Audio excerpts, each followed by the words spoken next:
All right. Oh, right, the scene behind me. No, I actually think this is, I forget where I got that scene. I think that I actually took this in Queensland. Occasionally I do field work in Australia, and I think this is actually in North Queensland somewhere. Here I can flip things back to, there's a picture of Fritz, which is maybe more local. All right, so we're, yes, the ants were also from Australia. Although the image there of the ants, those were actually from the lab, collected from Australia, but then brought back to the lab here at ASU. So, for example, this collection right there. Yeah. So maybe I'll put that up as a little system dynamics idea there. Okay, so we are at the last chapter of the book. And so all these last 3 chapters have been meant to provide examples to help you think through how to put together these complex models and apply those basic lessons into putting together your final project model. So your final project model isn't meant to be exactly as well thought out and complete as the models from the book here, but the books here are supposed to provide templates. So assignment E5 was not a great model. That was really there just to kind of exercise the demons inside VinSim and Insight Maker to kind of force you to build something of sufficient complexity. But then these last 3 chapters have really been to kind of actually show you some solid examples of models that have been put together that have that complexity, and show you kind of the process of starting simple and then adding on layers and getting more and more. And so we'll see a little bit more in that in this lecture and in this chapter, along with gaining some additional perspective on how do we build confidence in the models that we end up building. So in some ways, we're going to loop back around and connect to some of the first couple of lectures that we saw in this class. And so kind of going back to review what a model is. And so we view models as representations of reality intended to be useful to someone charged with managing and participating in that reality. That's kind of the common view of models, but we can break that down and say, well, actually, there's kind of a spectrum of models. And so when we think about models, they're not always for people that are participating in the reality there. They might be just to gain more general insight about those systems. And so they don't necessarily have to share a wide amount of realism. And so what we would call that common view is like analog models. And so those are models, but they aren't kind of like all of the models. And so an example that I think we talked about earlier in the course as well is like a race car simulator, for example. You could have someone who is really skilled at a video game for these race cars. And if you then, as was done on a popular TV show, you take some of the most skilled video game race car drivers in the world and you put them in real race cars and they spin out. They don't do as well in the actual vehicles that they're supposedly have been trained to drive. But it could be worse. I mean, they don't crash and burn. So the fact that they're able to transfer some of their insight from a video game representation to a dangerous vehicle and not end up killing themselves really shows that that model gave them useful insight. And so, you could say that one way to view this is that this kind of side of the spectrum, the illustrative and metaphorical side, is sort of better than nothing. So if you didn't have anything, at least you could kind of get started, kind of a warm start from that. But another way to view it is that these models provide transferable insight. So they provide a more generic experience. And so you learn something through the simulated car that ends up allowing you to transfer that insight to both the average everyday vehicle, if you were to get in it, and that, that high performance vehicle that you would only go on a racetrack with. And so you end up getting insights that are more generic or more generalizable than the models that show up on the analog side. So you don't have to necessarily drive in that race car. And in fact, sometimes it might be better that you're not just learning about the race car, because maybe you need things to be more generalizable than this very specific case. So if you do know that you're going to be stuck in a particular context, then you kind of work in this analog side. You make your model as realistic as possible. If you can, you try to actually build a replica or operate within the model that you're trying to learn about. And then you have very specific lessons. So if you're trying to run New York, maybe you focus only on information gathered from historical data from New York. You don't try to sort of say, well, in this particular town in Montana, we're going to try to learn about that and apply those lessons to New York, because maybe New York is special. And so you really need to focus on that. And so we would call that kind of the hard operations research. And we call it hard as in difficult because it involves a wide range of complexity, a lot of tiny details that you have to get just right. And so you can have very specific lessons that you know are going to be accurate, down to, accurate and precise, down to a very fine-grained level of precision. But on the flip side of that, on the metaphorical side of things, then we think about, well, how do we solve more general problems that are structural in nature, that it's difficult for us to sort of pin down these specific details, because we end up seeing the problems in a wide range of contexts. And so how do we understand problems that occur both in the city in Montana and in New York and are just as bad, and yet New York and Montana look so, cities, a city in Montana and New York City look so different that it's hard for us to sort of come up with a specific model that tells us about that problem. And so this soft operations research is to come up with these metaphors that give us transferable insights across a wide range of problems. And so these are often useful tools for thinking about these so-called wicked problems. And so that's where this process of using a formal illustrative model to inform our mental model comes into play. And there was this nice back and forth that they talked about in chapter 10, where you create the formal model outside of your brain. And so in their case, they use this example of a crude gear system. And so the idea is, as a kid, you might not understand how gears mesh together and how they work to create mechanical advantage. And so maybe you put together some gears and you start playing with those gears, and you start seeing as one gear meshes, it turns the other gear in the opposite direction. So that, the idea that the directionality was reversed was not something you necessarily appreciated until you built the thing. And then you build this thing, and then you see how it plays out, and then that updates your mental model, and this can go back and forth. So we view the things that we build, the simulations we build, the models we build, like physical models, toy models and such, out of like real toys, as so-called transitional objects for individual learning. So we learn by doing, and then that updates our mind, and then we can then do more. Now, there is another perspective. So this is the book's perspective, this formal model perspective. But I also like the stuff that it didn't come out of the book, but there's another set of literature by a guy named Frank Keil up at Yale, where he talks about formal models exposing so-called illusions of depth. And so if I show you a picture like this one of a red sky at night, most likely you look at the red sky at night, and that seems like a perfectly normal thing to have a red sky at night. And you might even have in mind that, if you see a red sky at night, that might give you an indication of what the weather is going to be like the following day. So, you might have heard these things like, pink sky at morning, sailors take warning, pink sky at night, sailors delight, or something like that. It's or have no fright, that sort of thing. So the idea here is that you have these understandings that the color of the sky in the evening gives you information.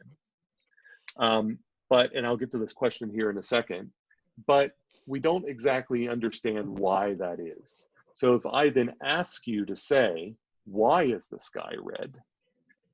And ask you to then explain, how does that red sky, why is it such the case that the red sky gives me a prediction of what the weather were going to be like the following day, then asking you to then make that formal, to actually sort of build a model that reproduces it that way, it shows you how much you really don't understand about it. So I could ask you to build a simulation that is such that it will reproduce these results, where there will be a red sky in the previous day in the simulation, and that will produce a different weather pattern the next day, and that'll all be explained by all the processes you built into the simulation. But in asking you to build that formal model, to build that simulation, it sort of exposes that maybe you don't quite understand how this whole pink sky thing is working and how it relates to the weather in general. So formal models expose our illusions of understanding, our illusions of depth. I see a question here. There was, it says this is on the quiz. So it essentially means that with individual learning, we learn through doing, experience, etc., to make our mental models more complex. And that can be equated to our education system, what we are doing now, and growing wiser with age. I would say that you could view the exercises you do in your education as these sorts of things. So we have these, when we give you tests, for example, there are two types of tests an instructor will give you. And so although I don't call them that when I give them to you, when I design them, when I come up with a design for a course, I bin them into these two groups. And then when I justify my designs to people explaining how I designed a course, then this is the terminology we use. There are summative assessments, which are like final exams. They are designed for me to assess how well you learned something over the semester. You're not necessarily meant to learn anything from the final exam, but then they give me a way to gauge how well things have gone. And then, and possibly in the case of a midterm, help you gauge how well things are going for yourself. So they're summative. But then there are so-called formative assessments. And so like a homework problem, I might not care that much about how well you do on that homework problem, but I want you to care about the score because it forces you to put some effort into it. And by putting some effort into the exercise, it moves your understanding along. So maybe a homework problem asks you to build a simulation model. Now, I'm not necessarily looking for the right simulation model, and I'm not testing you on how well you can build a simulation model, but I'm using points in the class to force you to build one of these formal models. And hopefully by doing so, then you'll have learned something about the modeling process that just hearing me talk doesn't actually communicate through. So there's a bunch of things I'm going to say to you that immediately right after lecture, you're going to say, yeah, that made a lot of sense. I don't need to study this stuff. But then when I force you to apply it, then you realize that maybe it sounded good the way I said it, but I didn't quite communicate it well enough for you to actually make all of the connections you need. And it takes you actually practicing and failing a little bit and seeing where those failures are in order for you to move your own understanding along. So I would say that these formal models are a major part of education. But the educational system itself isn't necessarily one of these things. If that helps, sort of answers the question here. So we view these formal models as transitional objects to help you export some of your cognition to something outside yourself so that your senses can reflect upon it and then update the way your brain thinks about those things, and we can iterate through that. Another example of that is I can show you low tide, and I could tell you that low tide follows roughly 13 hours after the previous low tide. And you probably would nod your head and say, yeah, that matches your experience. So that you don't have any problem with that statement, that every low tide has about 13 hours between since the last low tide. But then if I were to ask you to say why, if I were to say, why is it 13 hours? Why isn't it 12? Why isn't it 11? Where does that come from?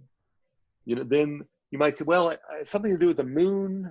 But then it starts to expose that maybe, although you have internalized that, yeah, there is some periodicity to low tides and it's not quite 12 and maybe it's a little more than 12 and 13 makes sense, that that is, that gives you it makes you feel like you have an understanding of these processes that govern the tides, when in reality, you don't need a deeper understanding, and you can get by without that deeper understanding. But you can end up feeling like you actually have that deeper understanding just because you never have to call upon it. And when I finally ask you to probe that deeper understanding, you find out, actually, I don't really know why the tides work.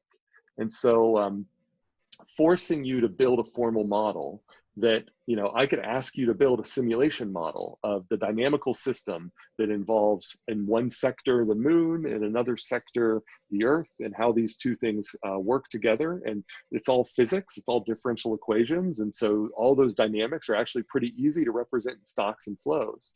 Asking you to come up with the dynamical variables for that, the coordinating networks for that, the stocks, the flows, and all they connect, is probably going to show you that although you buy that there's 13 hours between low tides, you don't quite know how that works.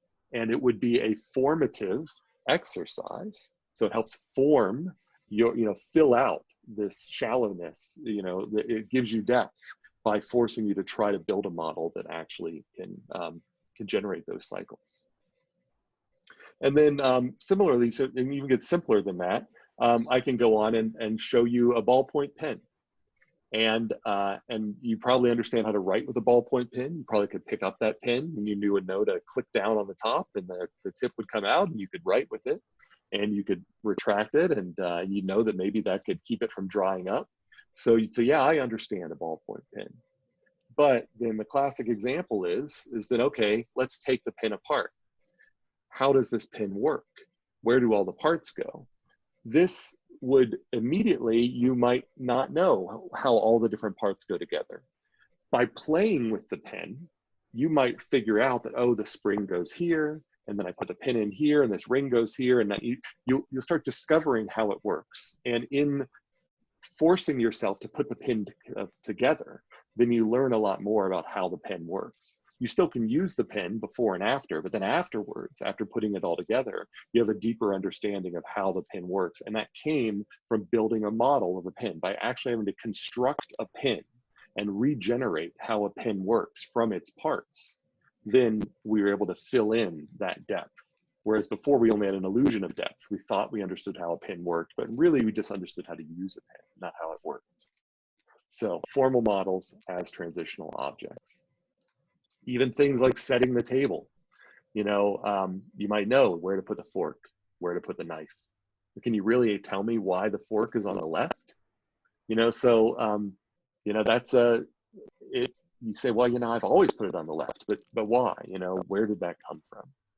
So trying to create a formal model exposes how shallow our explanatory ability actually is, and it helps fill in that. And so you say, well, what do we call the stuff that gets filled in? And that's what Keil calls a theory. So a theory is something that we use to fill in this shallowness, this depth that we thought was there that actually wasn't there. A theory is something that enables someone to start explaining. So I don't understand about the tides, the low tides. And so I'm going to come up with a theory. That theory might start out as a causal loop diagram. That theory might start out as a stock and flow diagram. That theory, once you put down on paper, it is the beginning of formalizing how you think the world works. And once you've got it formalized and put down there, then you can experiment with it. And if it works the way the world works, you get confidence that your theory actually is a good representation of how things are actually working.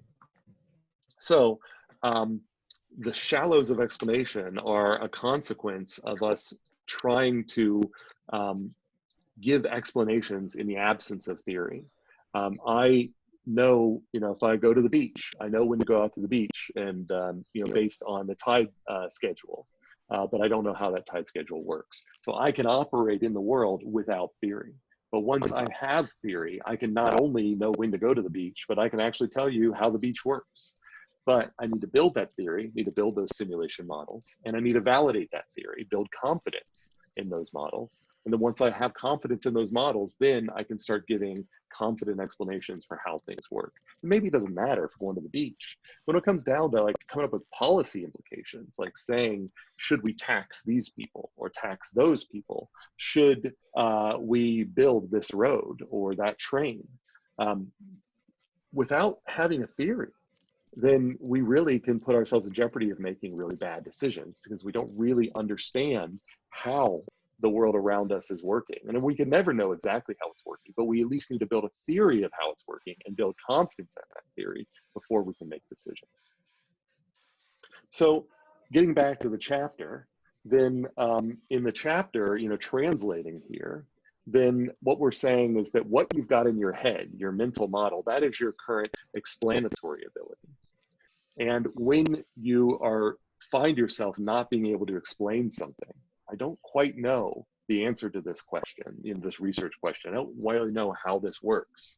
Then you go out and you build a theory, and maybe that theory is instantiated in the simulation. And then you run that simulation, and then that helps you then enhance your ability to explain. So that's what we mean by theory and formal model. Your simulation is a formal model. Your simulation is it gathers together, it is an instantiation, it's an instance of the theory that helps you hopefully make sense of the world after you've validated that. So are there any questions about these general ideas of I mean, the big question here is I want to make sure you understand what I mean by a transitional object. And what I mean how a simulation is more about enhancing an illustrative model. So not necessarily the model for exactly how to run New York City, but the model for sort of how to understand how cities work. Those are illustrative models that help us update our mental models. And so that idea of a simulation as a transitional object, so that's where we want to be right now. So any questions about that? What we mean by a transitional object? As an example behind me, so I've got these ants that are building this structure, and there are a bunch of questions we have about how do they form this structure? What is the shape of this structure, et cetera, et cetera. And we go out and we build simulation models of how we think ants work. And we see if those models end up resulting in these structures. And when they don't, then that tells us that our theories are probably wrong. When they do, it gives us an idea that maybe we can use those theories to test on the ants. And so then we can then say, all right, well, if our theory's right, then if we put these ants in the dark, they won't be able to generate this structure. So then so then we go out into the real world, we put them in the dark, and we see how it works there. So we go back and forth. All right. Any questions? All right.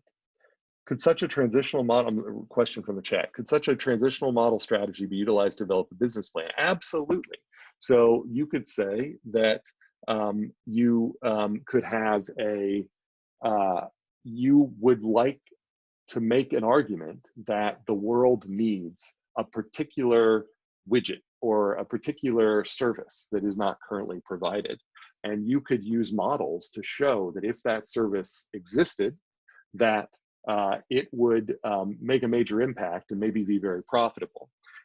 You could imagine, for example, before Uber, you could say, what if questions. So, what if we took all of these idle cars that no one was using, and we found a way to whip them into service as an alternative to taxis.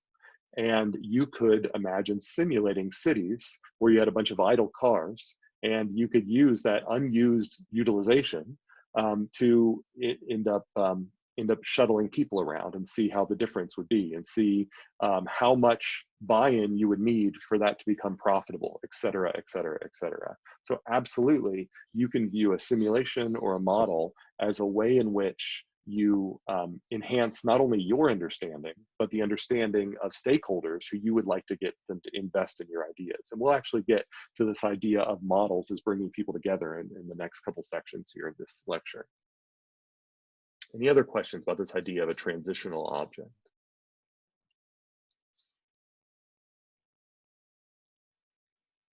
Okay. All right.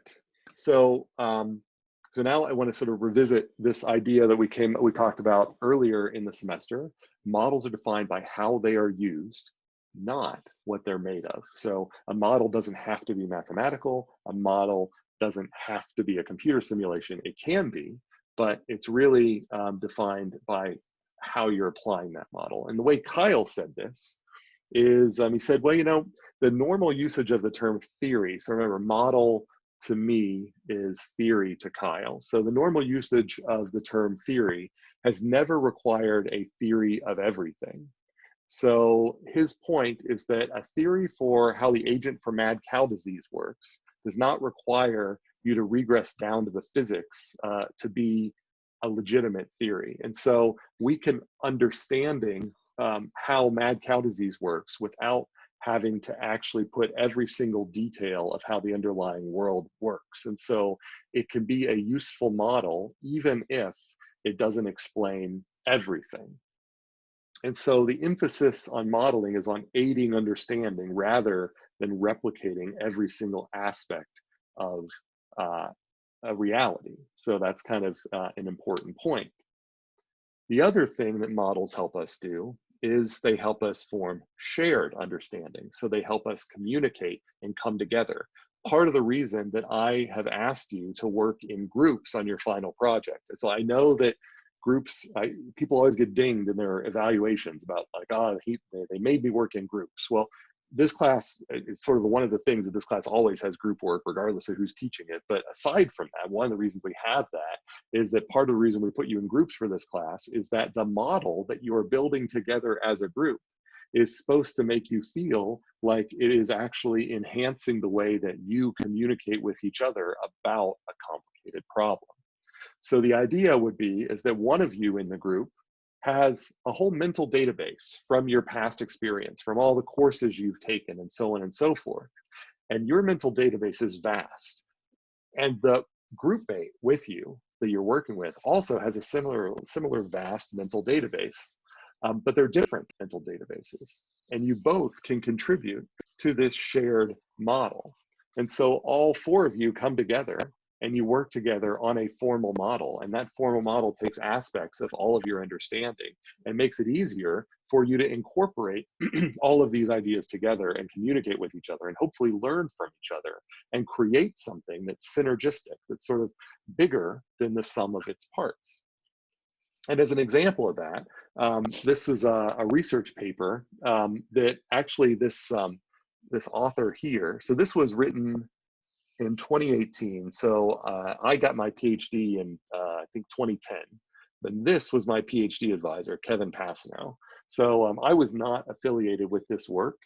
And so it just happened to be a weird coincidence that around the same time I started teaching a system dynamics modeling course, this course, Kevin, my old advisor, got together with this group of people and wrote this paper. And this is a system dynamics modeling paper. So a model just like your guys' project about basically undergraduate drinking behavior. So trying to understand drinking behavior in social groups. And if you look at all of the people, the byline here, and you can look at where they come from down here, then you see that you've got people in social work coming together. You've got electrical engineering, that was my advisor, another electrical engineering, another social work. So you've got people from sort of weird combinations of disciplines. And you can even see like even the terms here in the byline, you know, ecological approach. And so you've got insights from psychology, social work, ecology, and electrical engineering all coming together around this. And as we'll see, they're all built together around a system dynamics model. And so they built this model to try to understand, again, the behavior of the kind of a complete picture of what causes people to go through bouts of excessive drinking when they are subjected to sort of social groups. And as they say in their paper, our approach required the collective effort of a team of scientists from disparate disciplines, so that they normally wouldn't be working together, in a highly collaborative manner for a long period. And they mention here that if you looked at all of the existing literature out there, that didn't combine all of these different people together, then they mainly have static linear models of drinking behavior, and they don't have the dynamics that they think might be important for really understanding the decision making that goes on in these systems. And so that's why they're saying that we needed a nice formal dynamical model that that would allow this to happen. But in order for that to happen, you needed to group all of these different people from these different disciplines, those that had the domain experience in dynamical models with those that had the dynamics experience in, say, social systems and so on and so forth. And then they mention that as the line of work continues, they hope that this multidisciplinary method will evolve into a disciplinary approach used by others.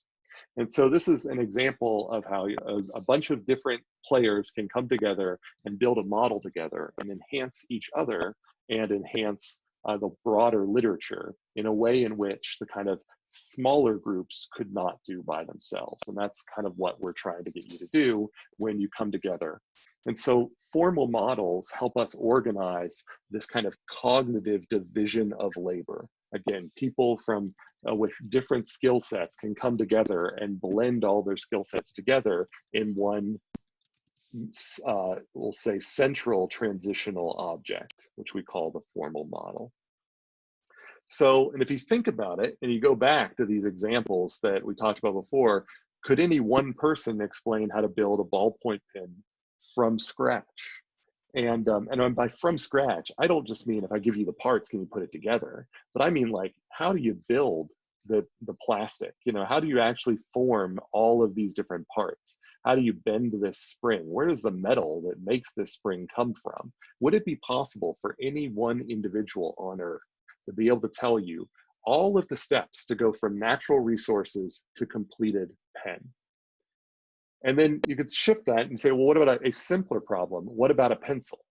It turns out that if you ask any grad student in economics, then they'll probably tell that at some point in their educational careers, they had to read an entire book. It's kind of like an extended pamphlet on the supply chain that's required just to build a pencil. And it's gigantic. Like, you know, every time you use something that's like as simple as this pencil, you don't realize, like, you know, in order to source the wood, in order to get the particular hole down through the middle of the wood, to put the graphite in the middle, to get all of these different components at the end, to get the source for the rubber on this eraser, and so on and so forth. It is massively complicated. No one person could ever build a pencil from scratch. So it's really showing that we are using transitional objects, you know, specs, diagrams, you know, communication modalities in order to bring all of our expertise together to make things. And this is especially true for things like airplanes. It's crazy that we fly on airplanes, maybe not so much right now, but eventually maybe more. We fly on airplanes, but airplanes themselves, there is absolutely no single person on Earth that could ever come close to being able to explain how to build an airplane from scratch. This is not something that we can do by ourselves. It is an emergent phenomena of our collective knowledge. And in some ways that's scary, because, you know, a pilot feels like the pilot has a lot of understanding about how that plane works. But again, without asking that pilot, you know, exactly how does that component work? What about the subcomponent? What about the subcomponent? How to put all that together? Then that pilot may not realize that actually they themselves have an illusion of depth. And that illusion of depth can give them overconfidence. Now, maybe that overconfidence sometimes is needed in order to blaze, you know, new territory, in order to pull away from the norm and do things different than the status quo. But in some cases, you know, it might mean taking too many risks. So, so we have to be aware of exactly what our individual limits are when we're asked these sorts of questions, but also be aware of the enormous benefits by bringing us together on formal models that allow us to do much more than we can do individually. So it's all about this, you know, the costs and benefits of division of labor, and in this case, a cognitive division of labor. And so any questions about this before I think we're gonna now get into more concrete examples that are from the book about this idea of a collective division of labor or collective cognition? Similarly, the ants behind me, these ants can build bridges out of their bodies, but a bridge doesn't even make sense. If one ant could build a bridge, there'd be no ant to walk over the bridge. So does the bridge even exist? So yeah, these emergent phenomena of our collective working together.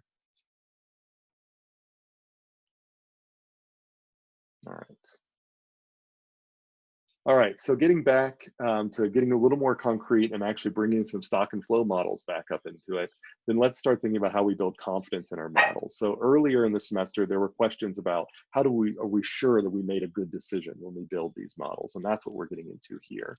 So, so again, transitioning again from Keil and Morecroft and back, then you can say, so Keil uses this word boundary, which is what I'm highlighting here. Theories have more scope and systemacity than explanations, but can reach a kind of natural boundary. So the theory stops in what it can explain. And that natural boundary is when they finally tie together a wide range of phenomena in one coherent account that links observables and unobservables. So the internal dynamics, the internal latent variables of a system, and the external stuff that we can see. And then you don't have to go any farther than that, and you don't want to go any farther than that. And so this is captured in Morecroft through this term boundary adequacy. So we have to say, is the formal model that we've built, does it have a sufficiently large boundary, but not too large? So have we included all of the important concepts needed to answer a question, but maybe not gone so far as to include elements that we don't need to answer that question? So if I want to answer a question about drinking behavior, for example, excessive drinking behavior, then maybe I do not need to expand my model so big to include the effect of the gravity of the moon. So maybe, although I could put the moon as a sector in my model, it doesn't really help me that much. So why make the model more complicated? So just pretend like the moon doesn't exist with reference to the model, and make the model just answer the questions that have to do with this, say, drinking behavior. So, structure verification. So once I have included everything that I think I need to include, have I made all of the connections inside the model that really represent all of the interrelationships inside the model?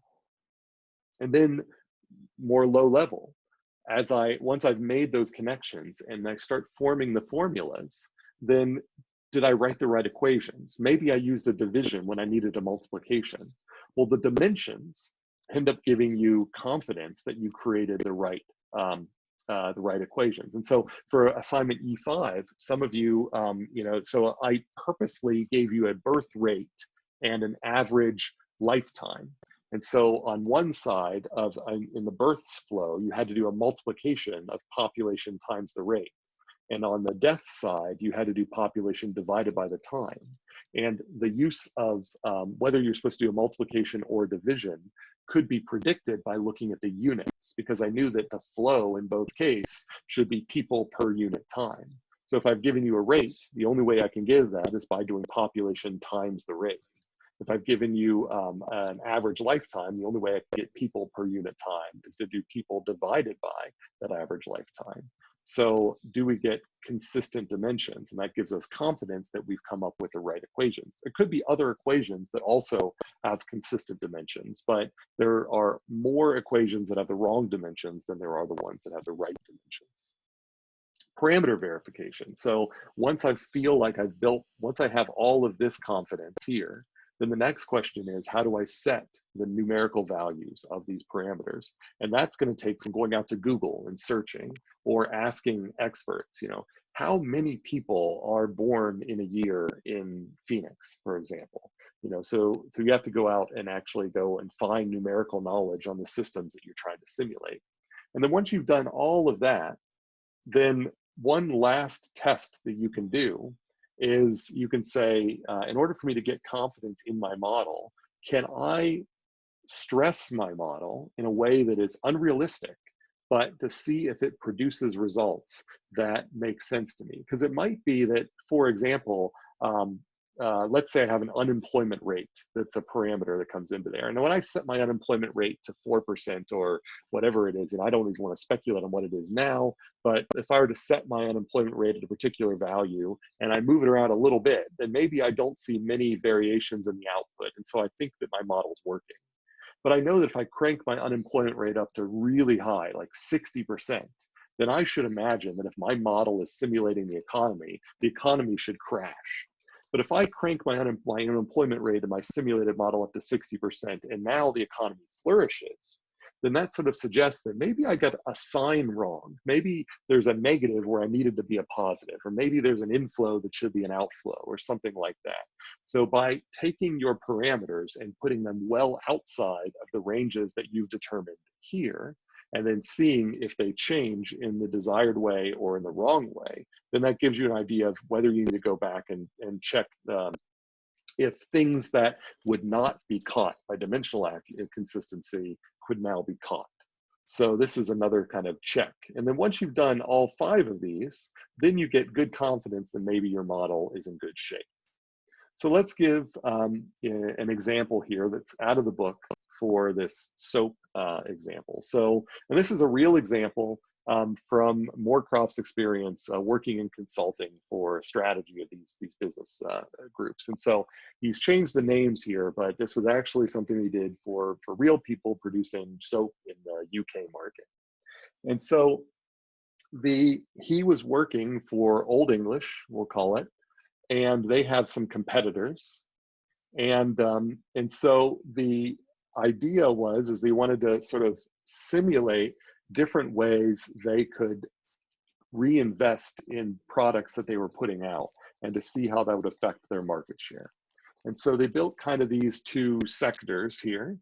And so up here you've got, this is bar soap up here. So this is the bar soap down here. And we can see bar soap, and we see that there is interaction between the volume of bar soap sold by Old English and the volume of bar soap sold by the competitors. And then down here, there's liquid soap. And so there's a separate market for liquid soap. And then likewise, you see there is a competition between Old English's liquid soap and the competitor's liquid soap. Things I want to highlight that you might be able to use in your final project is the way in which you can get these competitive interactions. So I see that there's this flow in between here, which basically means in order for the competitor's soap to increase, it necessarily is going to suck away from the Old English soap over on the left side here, and then vice versa. So as you get flows back and forth, they take away from each other, and so that creates a competition between them. There's an alternative here where you have these kind of potential adopters. So I'll put like a PA as in the Bass model, where we've got a trial rate of individuals who decided that they would like to try liquid soap. And so they become potential adopters for liquid soap. And at that point, they either can adopt Old English's soap or they can adopt a competitor's soap. And so there is a limited supply of them. So if this was like an SIR model, it's like this would be the S group, and this would be like infected with one type of disease. And over here, this would be infected with a different type of disease. But you couldn't be infected with both diseases simultaneously. And so that would be maybe one way. So this is 2 different ways to show the way you can have competition here. Now this is good because it shows bar soap and liquid soap as 2 separate sectors, but there are boundary issues here because you haven't included everything that you might need. So so the boundary issues that came up in the chapter. Does anybody remember the boundary issues? So like if you're put in the chat or to say out loud, does anybody remember what are some of the things that they left out in the chapter at this point? So variables that are not included, that could be or should be.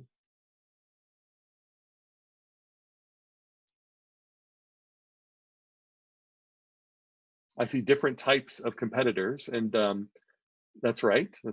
And can we be even more specific? So different types of.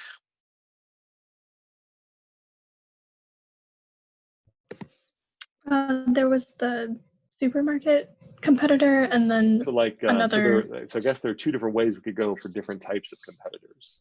So we could imagine that there are different types of product. So I've got bar soap up here, and I've also got liquid soap, but there's also shower gel. And so, so how does shower gel fit into this? Well, there's also other competitors themselves. So there's the supermarkets, for example. And so I haven't included the supermarkets. I haven't included the shower gels. I haven't included the price of any of these things and how that price fits into all of this, because it might be that Old English is a lot cheaper than the competitors, and that certainly should affect these things. It's somehow not even in here. So there are these boundary issues of things that have not been included. But then on top of that, there's structural issues. And the big structural issue here is that even if these were all of the parameters, what's not being shown here is that there should be competition between bar soap and liquid soap. Because if you start using liquid soap, you're probably going to use less bar soap and vice versa. And right now, these are shown almost as independent sectors. So it's as if the however much is in the bar soap sector across the top doesn't affect how much is in the liquid soap sector across the bottom. And so there's no connections across there. So that's what we would identify as a structural issue. So we want to try to add a little bit more of that in there. So now we've enhanced the model to the model that's on the right. And so we see here that we now have the supermarkets. So those players are in there. And we also see that we have got interaction between this, I see liquid soap up top here, and I see bar soap down here. And I even see shower gels showing up here as well. So I'm seeing bar soap, shower gels, liquid soap, supermarkets, all of those have finally been added in here. And so, so this is good. And it models the decision-making inside Old English, because you can tell how Old English can make its investment decisions, but it may not model the decision-making that's going on inside the competitors. And so there's this competitor over here, Global Personal Care. And so that I don't quite know about that. And there's also the supermarkets here. And so all of the kind of internal dynamics of how you choose to switch your investment from liquid soap production to bar soap production aren't really involved inside here. And so although we've enhanced the model, it still maybe isn't quite as big as it needs to be. So the final solution is so complex that we wouldn't just show all of the stocks and flows together. It's easier to depict as the sectors, and then we could imagine drilling down into each sector and showing the stocks and flows. And so the complete model that they ended up using to solve these problems had a sector for bar soap in the Old English, had a sector for liquid soap in the Old English. There were interactions between the two of these things, because as you invested more in bar soap, you might invest less in liquid soap. It had all of the decision-making that would go on inside Old English, so modeling their decision-making of how they adjust their pricing, for example, et cetera. And then all that was mirrored over in the competitors' market. So the thought was that if there's decision-making, you know, if they're changing the prices dynamically in the focal group, Old English, then over in their competitors, they're also going to be changing their prices dynamically in their allocations. So we needed to show the response from that. And then on top of that, we had to show a similar decision-making process going on inside the supermarkets. And then all of those together would interact with the consumers, and the consumer behavior would have to be modeled. And so that might be, you know, what their likelihood of adopting these different product types were and how they would respond to the relative prices of all three of these products. So it's a very complex model when you link it all together, but inside each sector, it's relatively manageable. And then you connect them all together and you don't quite know what's going to happen, and that's what the simulation is for. So before we show some example traces and how they use that to make decisions, are there questions about this idea of how we bubbled out from making our boundaries a little bit larger, enhancing our structure, making our boundaries even larger, enhancing our structure, until we got to a model that we were pretty comfortable with?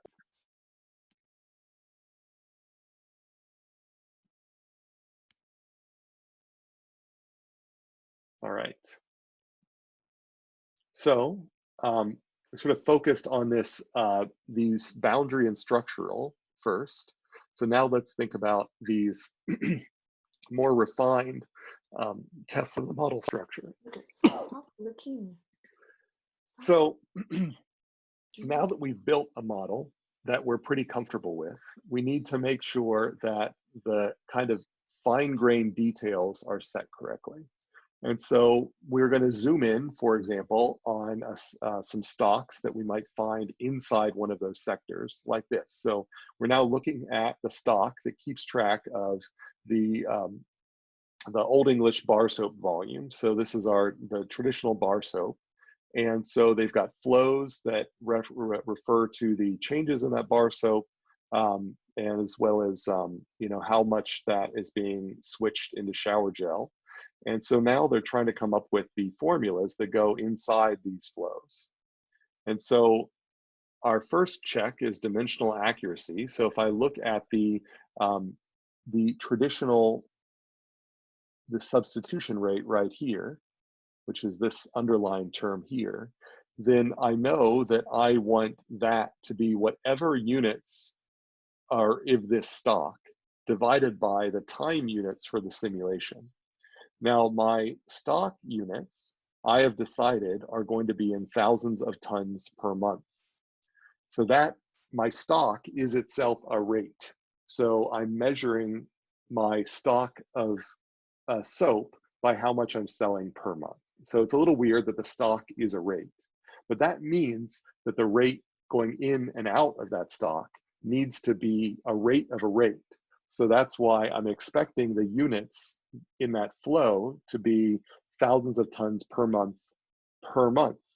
So this is the units of the stock divided by per unit time. So that's why we have 2 of these per month.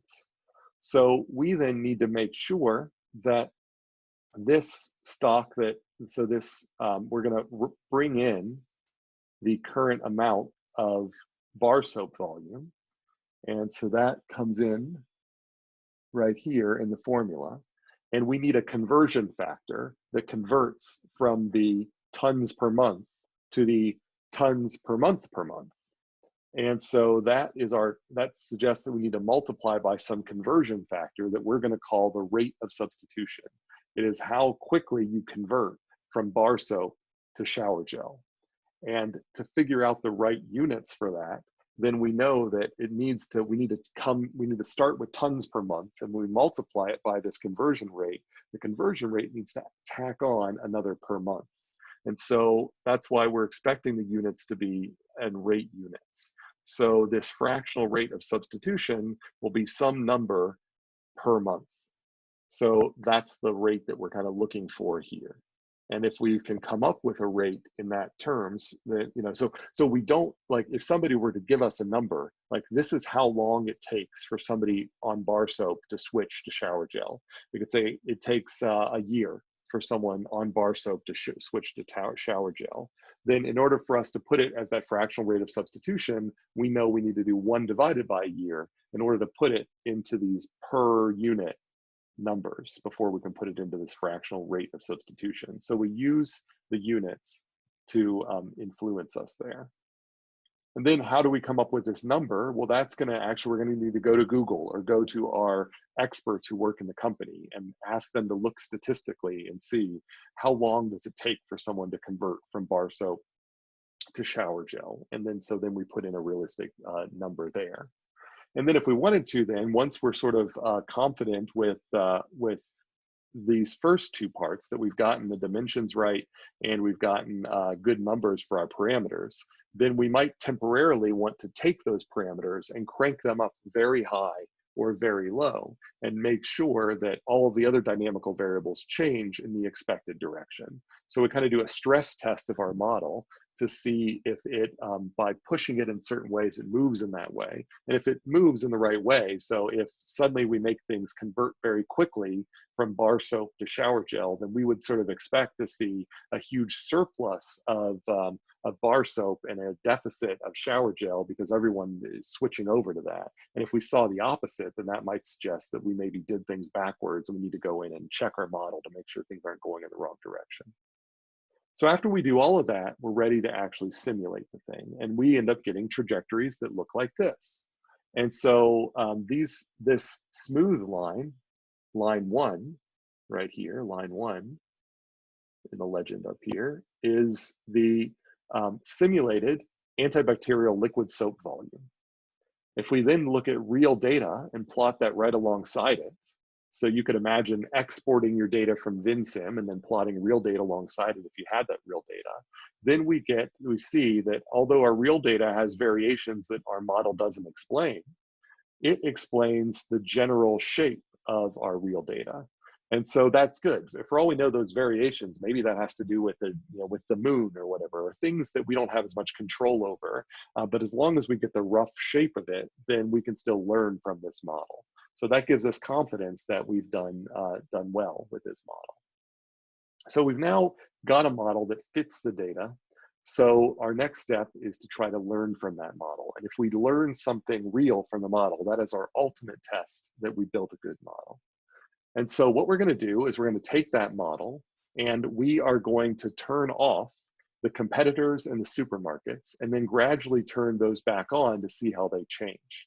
So the hypothesis was that we need to focus all our efforts on thinking about our name brand competitor and how they are going to respond. And we need to respond faster than them, and we need to watch their prices and so on and so forth.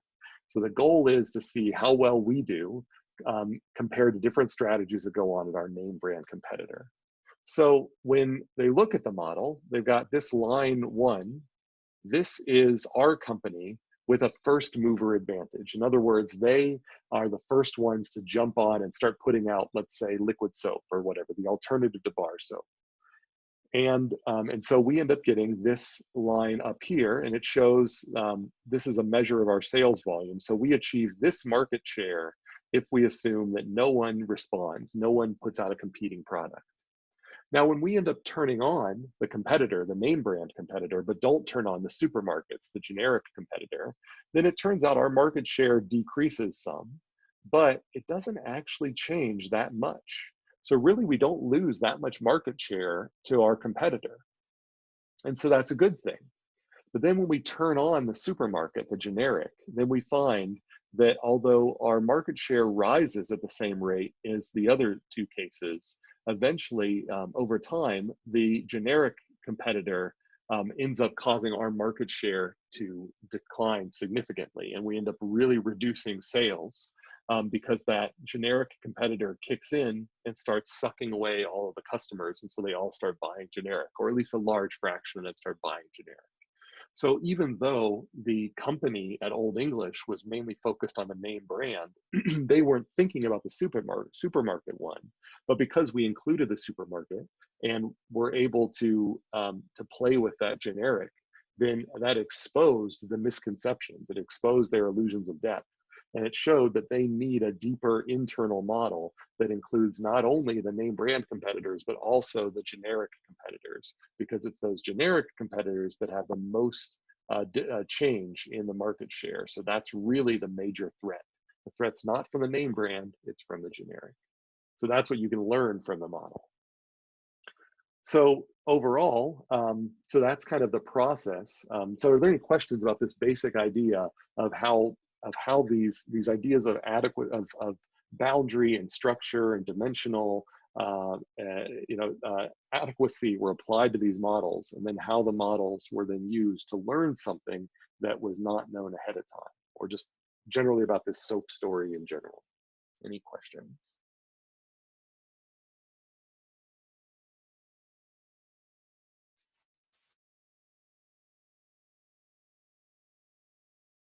All right. Okay. So closing up then, what I like about this chapter is this table that he puts in here, which the light gray region, so it's the sort of region that's outlined here, which you can kind of see it's folding around. This light gray region are sort of the types of accuracy tests that we focus on when we're working with illustrative models. And so illustrative models are those ones in the middle of the spectrum that are not super, super realistic, and but also better than kind of, or more, you can learn more than kind of very generic metaphorical models. And so there are some of these, like statistical fit, that are going to be more important when we want to say we need to build a model of New York City. But in this case, if we're not trying to build a model of a specific city, but learning about cities in general, then we focus on this kind of gray area. So we can zoom in and say there are a set of structural tests that we walked through here. So this is kind of where you start. As you're building your model, like your final project models, you say, have I included all of the variables that might be important to the question I'm studying? That's boundary adequacy. Have I included all the connections between them? That's structure verification. Are my formulas consistent with the units that I'm expecting, which is why it's useful to put those units inside Binsim and Insight Maker, because it can help you determine your dimensional consistency.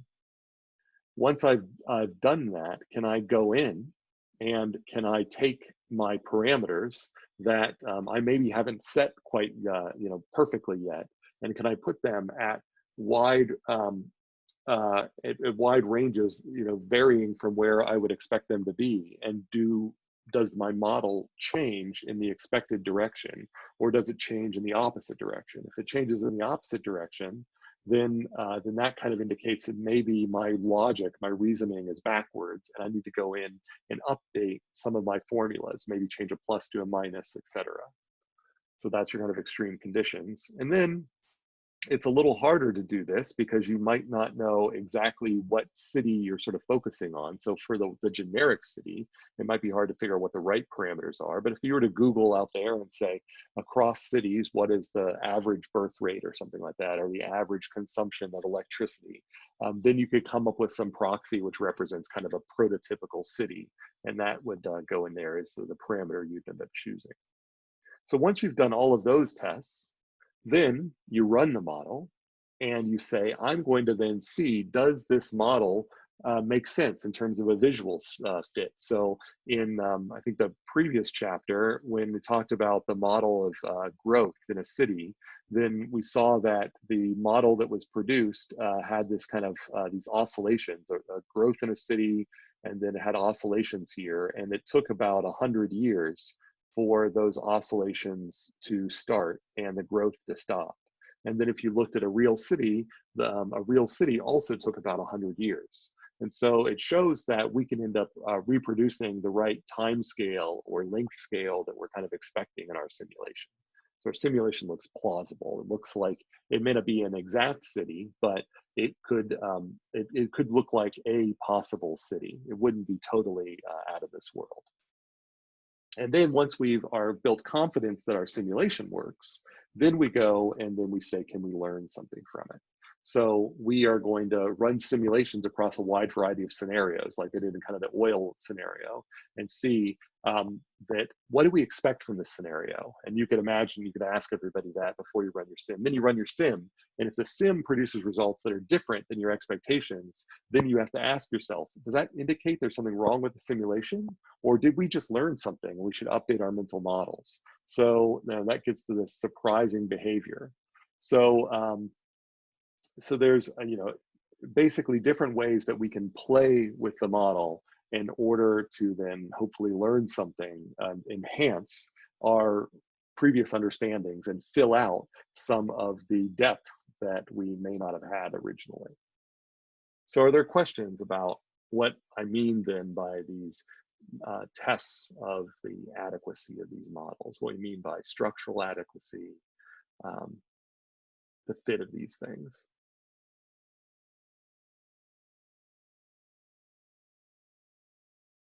I know in some of the assessments, there were questions about what's the real difference between boundary adequacy and structural adequacy, things like that. Parameter verification. Okay. All right, so sort of coming full circle then. This was the spectrum we mentioned earlier in the lecture. It's also the spectrum I've brought up much earlier in the semester. And we can look down through all, underneath here, and we see a wide range of models that we have talked about this semester and where they might fit on this spectrum. And so some of them are more metaphorical, so more generalizable, but less specific. The other ones, like the soap industry model that we just talked about, has been parameterized to really fit a very specific case. But what I want to highlight here is that there are two models here, the world of showers model, that show up in two different places simultaneously. So it's the exact same model from chapter 4. This is the one where two showers compete for the same hot water source, and you get oscillations of hot water in both showers as they kind of fight with each other. And they can show up on the analog side because we might actually be interested in understanding the dynamics of how water works in, say, a cheap hotel. And so, whether we really do need to provide more hot water heaters, or does one hot water heater, is that enough to, for a whole floor of a hotel, or do I need multiple hot water heaters for a floor of a hotel? So in that case, it is meant to be a realistic model of how hot water is allocated between showers. But the exact same model can also be used on the metaphorical side to say, although I'm not modeling interdependent business units like the Harley-Davidson example from chapter 4, that the business itself with its interdependent, they basically had a shared parts supplier, and that parts supplier either sold parts directly to customers or the parts went into motorcycles that were sold to customers. Those two chains that both use the same group of parts in that one company act exactly like the showers model. And so, yeah, we might be able to build a model that's more specific and gives you more precise predictions for the Harley-Davidson factory, but the overall shape of these competing groups for this single resource is going to produce the same types of dynamics. And so we can use the world of showers as a metaphorical model with transferable insight to a wide range of models, even though it may not give us specific numerical results that we can then apply. So the key point here is I'm just driving home that models are defined by how they're used and not what they're made of. You don't have to build a model of a motorcycle factory to gain insights into how a motorcycle factory works if the structures in a motorcycle factory match the structures in, say, interdependent showers. So any questions about that point? It's kind of my closing point for this lecture.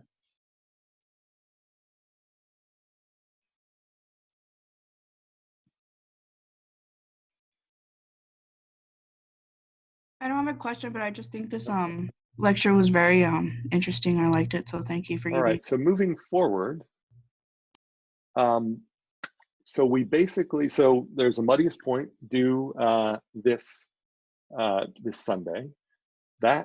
Today's chapter is the last chapter of reading out of the book. So you've got no more reading assessments or exercises for the rest of the semester.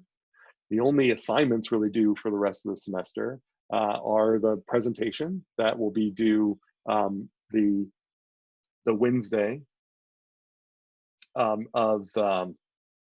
the Wednesday of the last week of classes, so the Wednesday before finals week.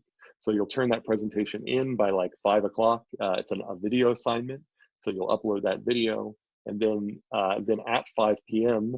then everyone will get randomly assigned one group, not your own group, to peer review, and you'll have from Wednesday to Saturday to watch that one presentation, so whatever it is, a 12 or 15-minute presentation, and fill out a peer review. And then everyone will then turn in their group reports. So the peer reviews are individual assignments, but then the group reports are group assignments. And both the peer review and the group report will be due the Saturday before finals week. And so that's like the only sort of assignments left over here. So the next lecture on Tuesday will be lecture G1, which I'll talk about chaos and randomness. So a little more advanced topics, but that are very relevant to dynamical systems. Then we'll have an open lab. So Thursday of next week, we'll break you out into your groups, and you'll be able to work with your group for the whole period, and I'll hop between that. And then in lecture G2, then we're going to show a practical application that that gives you some perspective on how to apply these quantitative methods to a real system. So not something out of the textbook, but something that is a little more grounded to things that you actually could see maybe going on right here in the School of Sustainability. And then the Tuesday after that, we'll have the final exam review. So a lecture just focused on the review, similar to the midterm. Then the Thursday of that week, which will be the week, the last week of class, then we'll have the pre-take exam. So this originally was an in-class exam, right? So, so that's going to mean that it's going to be online. And so, so the schedule, and I don't want to force everybody to show up at the, for synchronous. And so we end up, I guess, we'll not have a lecture then. I hadn't really thought this out till just now, but I guess we're not going to have a lecture that Thursday, and instead you can sort of think of that time as being allocated for this final exam, and it's going to be similar to the reading exercise assignments. We'll give you a window of time to start the exam, and then you'll have 75 minutes to take the exam once you start it. And then like I said, your final report will be due that Saturday, and then the final exam will be another. So you could view it as a retake. And so if you choose to take the retake similar to the midterm, then that will be due during finals week. So I'm mimicking the midterm schedule here in the final exam schedule, just slightly modified for online distribution. All right, so I see a couple of questions here. So I see Julia asked, Thursday of this week or next week is open lab. So unless I don't have this right in my head, so today is, so today's Tuesday, so I guess the next lecture Thursday, so lecture G1 will be Thursday of this week. So Tuesday of next week will be the open lab. Thursday of next week will be this lecture. Tuesday of the following week, which I believe is the last week of class, will be the final exam review. And then the pre-take will be sort of due that Thursday. And so I'll release it at least a day ahead of time, so that, and then you'll have to start it, and you'll have 75 minutes from when you start it. So basically, do we have I see, oh, right, and then there's some comments here about Westworld, if you're interested in that. So take a look at the chat, some recommendations on checking out some complementary material from Westworld. And any other questions?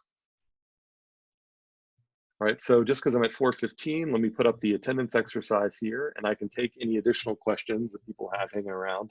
So for the attendance exercise, I want to say is, we talked about two types of tests of verification or adequacy, or building confidence in your models, and which one represents whether you have all of the connections between the dynamic variables. So you've already isolated the dynamic variables that are important, and then the question is, what is the type of verification that ensures that you have all of the right connections? And so I can put that in the chat.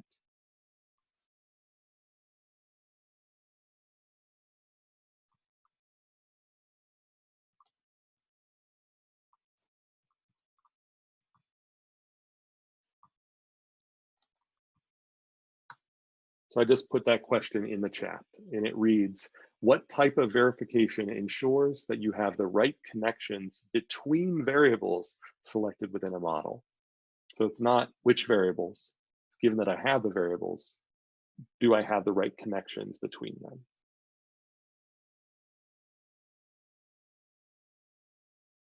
No worries, please feel free to share whatever additional auxiliary content you think is relevant. I think that's actually helpful. So feel free to share things in the chat.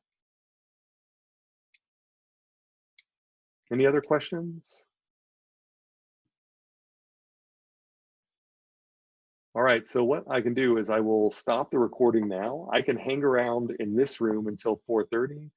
It's Tuesday, so I have office hours at 4:30, so then I'll flip over to that room. But if anybody wants to hang around here until 4:30, that's fine. And when everybody clicks off, then I'll end the room. So if you don't have anything else, you can feel free to leave, and I'll close the room when everyone's gone. I have a question. Theodore?